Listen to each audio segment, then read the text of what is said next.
चला मी सांगते यामध्ये आपण कोणता पदार्थ करणार आहोत ते आपण पाहूयात। कढई तापलेली आहे आणि याच्यामध्ये आपण छोटी एक वाटी आपण तूप घेतलेला आहे। तूप तापलेला आहे आणि याच्यामध्ये आपण रवा टाकून घेऊयात। रवा असा फुलला पाहिजे असं तूप आपल्याला तापून घ्यायचं आहे।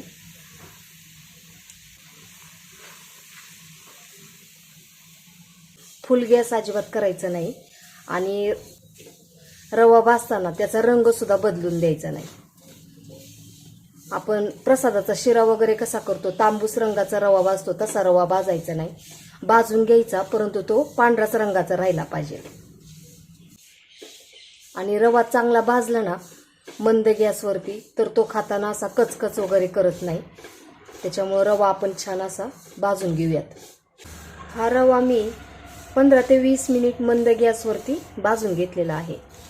आता याच्यामध्ये आपण छोटी एक वाटी दूध घेतलेलं आहे, ते असं थोडं थोडं करून आपण याच्यावरती टाकून द्यायचं, एकदम टाकायचं नाही आणि पुन्हा रवा भाजून घ्यायचा छान। याने काय होतं रवा छान फुलला जातो, त्याच्यामुळे आपण त्याच्यामध्ये दूध टाकलेलं आहे। आता राहिलेलं दूध सुद्धा हे परतून थोडा वेळ झाला ना की त्याच्यानंतर टाकून घ्यायचं। आपले नवीन व्ह्यूअर्स व्हिडिओ पाहत असतील तर त्यांनी उज्ज्वला जर्नी या चॅनलला लाईक, शेअर आणि सबस्क्राईब करायला विसरू नका। हे पहा, दूध टाकल्यानंतर रवा असा मोकळा झाला ना की राहिलेलं दूध आपण याच्यामध्ये टाकून घेऊयात। दूध टाकून आपण राहिलेलं दूध टाकून घेऊन आपण पुन्हा रवा भाजून घेणार आहोत। हे पहा, दूध टाकल्यामुळं रवा छान असा फुललेला आहे। आता आपण अर्धा नारळ मी फोडून आणि खिसून घेतलेला आहे तो याच्यामध्ये टाकून घेऊयात।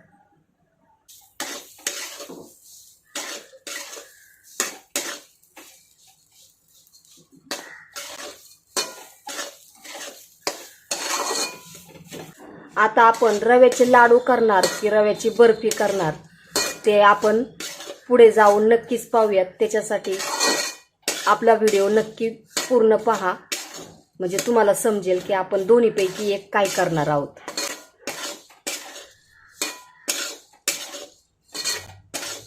रव्यामध्ये असा ओला नारळ टाकला ना की रवा भाजताना फुलतो, त्याच्यासाठी आपण हा नारळ टाकलेला आहे आणि रव्याचे लाडू सुद्धा खूप छान होतात।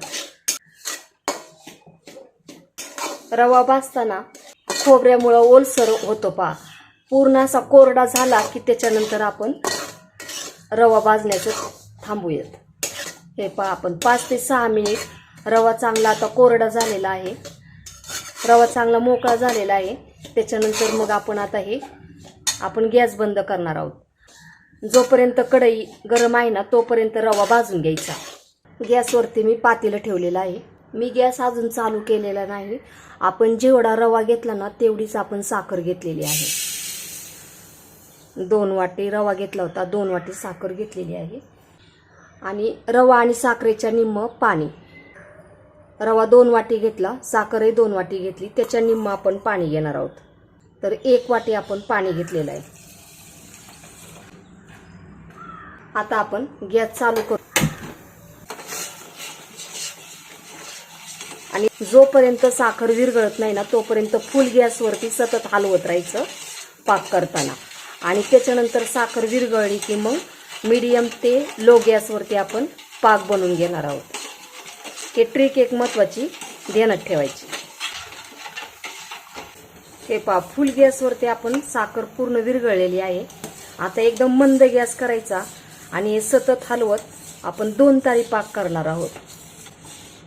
कळीचे लाडू त्याचा व्हिडिओ तुम्ही पाहिला असेल, पाहिला नसेल तर तो सुद्धा पहा, आपण त्याच्यामध्ये 1 तारी पाक कसा बनवायचा तो पाहिलेला आहे। आता आपण याच्यामध्ये 2 तारी पाक बनवणार आहोत। आता या मिश्रणाला चांगली उकळी येतोपर्यंत असं हलवत राहायचं। हे पहा, मिश्रणाला चांगली उकळी आली की एकदम मंद गॅस करायचा आणि मंद गॅसवरती आपण सतत हे मिश्रण सतत हलवत पाक बनवून घेऊयात। ह्या स्टेजला एक तारी पाक तयार झालेला आहे. लास्ट शेवटचा जो ड्रॉप आहे ना त्याची तार तुटते त्यावेळेस आपला एक तारी पाक तयार होतो. आणि आपल्याला 2 तारी पाक करायचा ना तर अगदी 6 ते 7 मिनिट आपण मंद गॅसवरती अजून शिजून घेणार आहोत. आणि जर तुमचा जास्त क्वांटिटीमध्ये पाक असेल तर त्याला जास्त वेळ लागू शकतो. आता हा अगदी 1 कपाचाच आपला पाक आहे त्याच्यामुळे हा लगेचच होईल. जसं क्वांटिटी जास्त असेल ना तर त्याला वेळ लागेल. त्या हिशोबाने तुम्ही 2 तारी पाक करू शकता. आपण हा पाक 6 ते 7 मिनिट मंद गॅसवरती छान शिजून घेतलेला आहे. आता आपला हा 2 तारी पाक तयार झालेला आहे. मी गॅस बंद करत आहे. आपण जे ड्रायफ्रूट वगैरे घालतो ना ते तसेच कच्चे न घालता थोडेसे तुपामध्ये मी परतून घातलेले आहेत. त्याच्यामुळे लाडू किती पण दिवस राहिले ना तर त्याच्यातले ड्रायफ्रूट खराब होत नाहीत. त्याच्यासाठी थोडंसं तुपावर किंवा तेलावरती परतून घ्यायचे किंवा तसे कोरडे जरी परतले तरी सुद्धा चालतील. आणि 1 टीस्पून विलायची पावडर टाकून घेऊयात. हे सर्व मिक्स करून घेऊया ड्रायफ्रूट. पाक केलेला आहे ना तो थोडा थोडा करून आपण याच्यामध्ये टाकून घेऊयात. याच्यामध्ये मी निम्मा पाक टाकून घेतलेला आहे.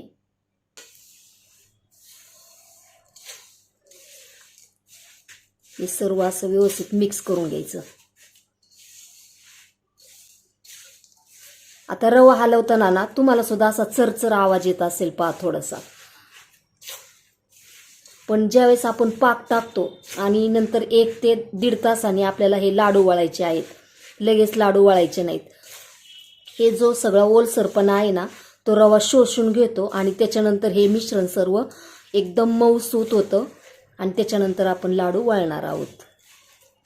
हा जो राहिलेला पाक तो सुद्धा आपण याच्यामध्ये टाकून घेणार आहोत. हे पहा सर्व पाक आपण टाकून घेतलेला आहे. आता आपण हे सर्व मिक्स करून घेऊयात. अशा पद्धतीने तुम्ही रव्याचे लाडू केलेत ना तर तुम्ही सारखे सारखे रव्याचे लाडू करताल पहा. अतिशय सुंदर आणि मऊ. लहान मुलांपासून अगदी वयस्कर माणसांपर्यंत हे लाडू छान खाल्ले जातात आणि त्यांना आवडतात सुद्धा.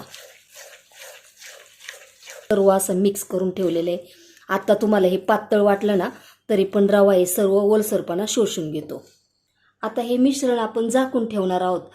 परंतु हे मिश्रण मधून अधून 10 ते 15 मिनिटांनी किंवा 20 ते 25 मिनिटांनी हलवत राहायचं. आणि ज्यावेळेस हा रवा मऊ होईल आणि कोरडा होईल ना त्यावेळेस आपण लाडू वळून घेऊयात. आता आपण हे असे झाकून ठेवूयात.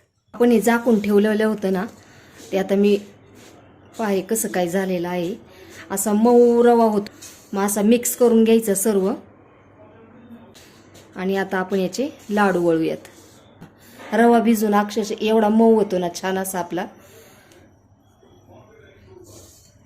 असं सर्व मिक्स करून घ्यायचं हाताने.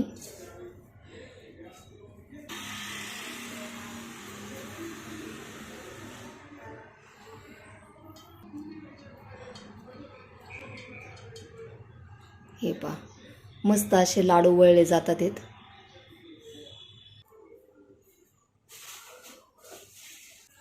हे पहा अशा पद्धतीने आपण लाडू वळून घेतलेले आहेत. आता राहिलेले लाडू सुद्धा आपण असेच वळून घेऊयात. आपले सर्व लाडू असे वळून झालेले आहेत. मस्त असे मऊसूत असे लाडू झालेत पहा आपले. तुम्हाला हा माझा व्हिडिओ कसा वाटला? व्हिडिओ आवडला असेल तर लाईक, शेअर आणि सबस्क्राईब करायला विसरू नका. धन्यवाद.